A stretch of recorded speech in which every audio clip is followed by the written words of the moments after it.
Em alguns lugares do mundo e do Brasil, algumas comunidades celebram nesta semana a semana de unidade, de oração pela unidade dos cristãos. E isso acontece em alguns lugares, não é uma semana oficial de oração pela unidade dos cristãos, mas basicamente porque, como vimos, aqui na Nova Inglaterra nós celebramos o 7º domingo do tempo comum e nela o início, a partir do versículo 11, da leitura do capítulo 17 do Evangelho de São João. Evangelho que nós continuamos a ler ao longo dos últimos dias. Nós lemos o início na terça-feira dessa semana, lemos a repetição do Evangelho de domingo ontem e hoje nós lemos a continuidade. E nesse Evangelho, nesse texto do Evangelho, é o finalzinho do discurso inaugural, do discurso final, não inaugural, do discurso final de Jesus aos seus discípulos no Evangelho de São João. Jesus, no capítulo 12, 13, ele vai à ceia, se reúne com os seus discípulos, no capítulo 13, e lava os pés dos discípulos, se levanta e fala com eles.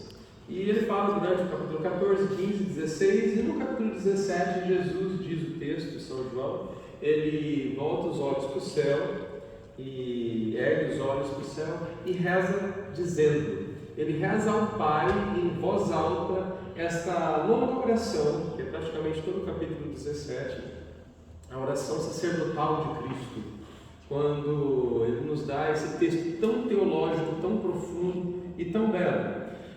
Hoje, especialmente, no capítulo 21, a parte primeira linha do capítulo 21, do versículo 21 do capítulo 17, nós temos o lema da ordenação diaconal do diácono Álvaro, da minha ordenação presbiteral, e agora coloquei também como minha inspiração e lema para o episcopado: que todos sejam um. Para que todos sejam um.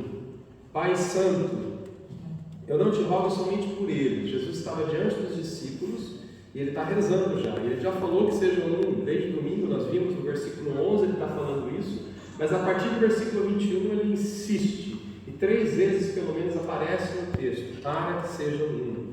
Não te rogo somente por eles, mas por todos aqueles que vão crer um dia em mim por causa da sua palavra. Por nós. Jesus estava rezando por toda a humanidade, por todos que um dia iriam segui-lo.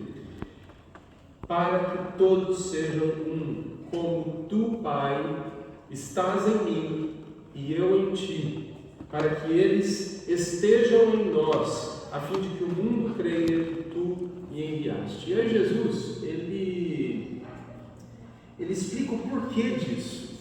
Ele fala não somente da nossa unidade, que eles sejam um, para que sendo um, eles estejam em mim e eu estou em ti, nós estamos juntos. É um mistério de relação e de presença profunda, a Santíssima Trindade, o mistério do Deus uno e trino, o Deus, a mesma natureza divina em 3 pessoas. Este mistério para nós é o grande mistério da Santíssima Trindade. Nós vamos celebrar não neste domingo, no próximo domingo, esse mistério da nossa fé, a própria identidade de Deus, quem Ele é, revela-se também em nós. O desejo de Cristo é a nossa unidade com Ele, mas a unidade ao ponto de sermos não deuses, porque nunca seremos deuses, mas como Ele, mergulharmos no mistério da unidade, nós, para que eles sejam um. E o texto continua, e é tremendamente profundo. Isso a fim de que, para que o mundo creia. E aí nós entendemos a profundidade disso, porque eu dizia no último domingo, vocês que estiveram na missa, que Jesus podia ter pedido qualquer coisa para nós. Imagine, alguém que está às vésperas da morte, ele ia morrer no outro dia, na sexta-feira, ele sabia que aquilo iria acontecer. É o último pedido que ele faz. E ele podia pedir qualquer coisa, aquilo que nós todos sonhamos, um mundo no qual todos tenham tudo, onde todos conheçam a Deus, onde não haja mais violência, onde não haja mais o pecado que nos divide, onde não haja mais guerras, não haja mais tragédias, as grandes tragédias humanas. Eu não falo das tragédias naturais, mas daquelas tragédias que acontecem no nosso dia a dia, quando somos incapazes de nos reconhecer como irmãos e irmãs. E Jesus pede justamente aquilo que faz com que tudo mais aconteça, porque espelhamos o céu quando formos um. E aquele é o único pedido que não depende só de Deus. Ele dá a graça, mas ser um com meu irmão depende de mim. Nós compreendemos a profunda sinergia, o encontro de forças entre a vontade de um Deus supremo, Criador de todas as coisas, que nos dá liberdade para dizer sim. E este encontro entre nossa liberdade e o seu amor, o seu poder, o Espírito que nós celebramos, o próprio Deus que vem habitar em nós, é que nos faz um, nos torna um. É impossível sermos uns com os outros. É impossível a unidade perfeita neste mundo tão fraturado pelo pecado, na humanidade toda desunida. Ainda em 2024, testemunhando tantas guerras, parece mesmo impossível, mas com o sim humano e a graça que nos eleva, o Santo Espírito, nós seremos sim capazes. Porque só assim o mundo vai crer. Não nos enganemos. O mundo não vai acreditar em Cristo se eu não sou capaz de ser um com o meu irmão. Jesus deixa bem claro, o mistério da unidade é o que vai fazer com que o mundo reconheça que tu me enviaste. Eu dei-lhes a glória que me deste, para que sejam um, como nós somos um.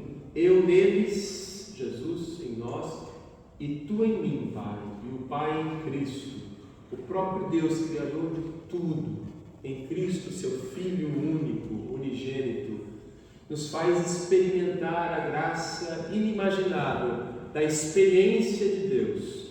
Nós não somos somente instrumentos, servos, criaturas. Nós somos elevados, somos chamados filhos e filhas. E mais do que isso, Ele nos deseja no céu, na unidade perfeita com Ele, para que seja um como nós somos um, eu neles, tu em mim, para que eles cheguem à unidade perfeita. E outra vez Jesus diz: e aí o mundo reconheça que tu me enviaste e que os amaste como me amastes a mim. O nosso sim a Deus, nós, a Igreja de Cristo, abrimos-nos ao amor, à fraternidade, ao perdão incondicional, ao mergulho na misericórdia divina, não somente recebendo-a, mas entregando-a aos nossos irmãos, é o que fará com que o mundo reconheça isso. Pai, o mundo vai reconhecer que os amaste. O amor de Deus, nós proclamamos o amor de Deus, essa é a pregação da igreja, é a primeira pregação, Deus nos ama. O mundo vai entender isso quando nós manifestarmos isso nas nossas vidas, da maneira mais simples possível e mais misteriosa, o maior dos milagres, sermos capazes de nos amar uns aos outros. Pai, aqueles que me deste, é tão bonito isso, né? Jesus começa a nos tratar como um presente. Você me deu eles. Nós somos o dom do Pai a Cristo. Tão bonito isso, nós falamos do Espírito como o dom de Deus. No Pentecostes nós vamos celebrar o dom de Deus em nós. E aí multiplicamos a palavra, que nos dá todos os dons. Ele nos dá. Dom é o que é dado, é gratuito.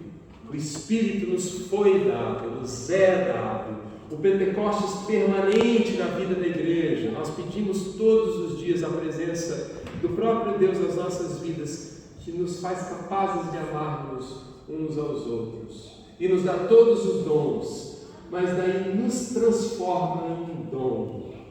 Dom uns para com os outros. Mas é tão bonito a maneira como Jesus disse: eles são dom que tu me deste.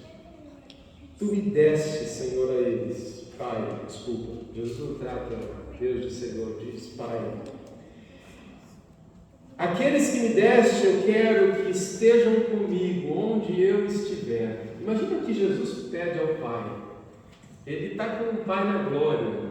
Ele é a nossa cabeça. Nós somos o corpo de Cristo, a igreja. A cabeça nos precede na glória. Nós já estamos no céu de certo modo. Nós falamos e cremos, como São Paulo, que somos um povo ressuscitado desde agora, apesar de não experimentarmos plenamente a glória. Nós recebemos o céu da Eucaristia, nós o experimentamos, apesar de ainda não, porque aqui estamos. Mas eu quero, Pai, que onde eu estiver, eles também estejam comigo, para que contemplem a Tua glória, a glória que Tu me deste, porque me amastes antes da fundação do mundo. Nós falamos da divindade de Cristo e Ele, consubstancial ao Pai, gerado antes de todos os tempos. É tão bíblico, Jesus nos ensina isso. Me amastes antes que tudo pudesse ser criado, o mistério do Deus unitrino. Pai justo, o mundo não te conheceu, mas eu te conheci. Lembra que a gente conversava, sobre conhecer a Deus, o mistério desse conhecimento. E nós só amamos aqueles que conhecemos. Só conhecemos de fato quando amamos. Esse mistério lindo do conhecimento de Deus. Ele nos criou sua imagem e semelhança para que, como Ele, como o próprio Deus, nós o conheçamos e possamos amá-lo. Eu lhes fiz conhecer, Pai, o Teu nome e o tornarei conhecido ainda mais. Aí Jesus ainda explica, por que isso? Para que o amor com que me amaste desde a fundação do mundo e eu mesmo esteja neles.